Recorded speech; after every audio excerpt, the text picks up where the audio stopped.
સતત 25 ફેબ્રુઆરીથી લઈને 5 માર્ચ સુધીના રાષ્ટ્રીય યુવા મોરચા તરફથી કાર્યક્રમ આપવામાં આવ્યો હતો.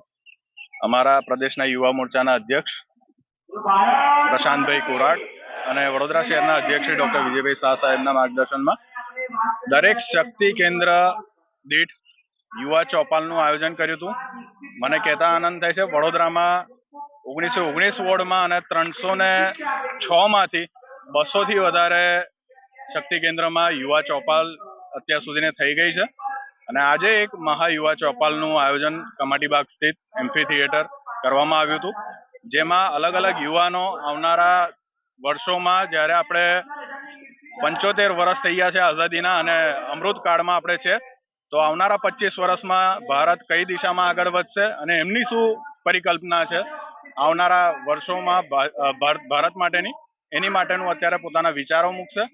અને જે રીતના બે ટોપિક પર અત્યારે ડિસ્કસ કરી રહ્યા છે, એમાં 2014 પહેલાનું ભારત અને 2014 પછીનું ભારત, અને બીજું 400 પે ચર્ચા, એટલે અબકી બાર 400 પારનો જે નારો ભારતીય જનતા પાર્ટીનો જ નહીં પણ જનજનનો એ નારો બન્યો છે. ત્યારે 400 સીટ પર પહોંચ્યા પછી ભારતમાં કેવા વિકાસના કામો થશે, યુવાનો માટે શું કામ થશે અને એમની શું ઈચ્છા છે કે ભારત દેશમાં કેવા એમની માટેના પ્રોજેક્ટો આવે, એની માટેની ચર્ચા વિચારણા અત્યારે કરીશું. અને એનો જે સાર નીકળશે એ સાર નરેન્દ્ર મોદી એપના માધ્યમથી મેનિફેસ્ટો માટે પણ એક મોદી સાહેબે આહવાન કર્યું છે કે નમો એપના માધ્યમથી મેનિફેસ્ટોમાં પણ એમના વિચારો આપી શકે, એની માટેનું આખું કાર્યક્રમનું આયોજન અત્યારે કર્યું છે.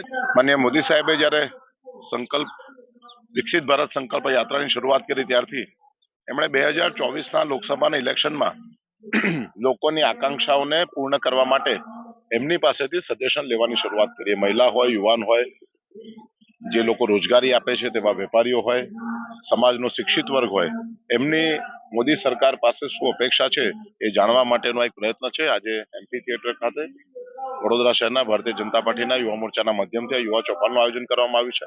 મોટી સંખ્યામાં યુવાનો આજે ઉપસ્થિત છે. એ લોકો પોતાની વાત રજૂ કરશે અને સાથે સાથે એમની જે વાત છે તે વાત વડોદરા શહેરના ભારતીય જનતા પાર્ટીના માધ્યમથી ગુજરાત પ્રદેશ સુધી પહોંચે અને ગુજરાત પ્રદેશના માધ્યમથી એ રાષ્ટ્રીય સ્તરે આ સમગ્ર વાત પહોંચે કે જેને કારણે આવનારા સમયમાં જ્યારે લોકસભાનો મેનિફેસ્ટો બનાવવાનો આવે તે વખતે એમાંથી જે વાતો સમગ્ર દેશ માટે અસરકારક હોય, દરેકે દરેક બાબતની આપણે એમાં લાભ લઈ શકીએ.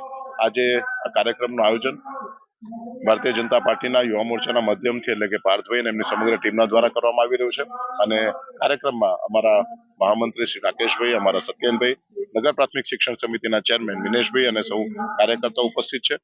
તો આજના આ ચૌપાલના માધ્યમથી યુવાનો સાથે 1-to-1 સંવાદના કાર્યક્રમનું આયોજન અને આ જ રીતે અન્ય કાર્યક્રમોના માધ્યમથી અન્ય વર્ગની સાથે પણ જોડવાનો અમે પ્રયત્ન કરી રહ્યા છીએ.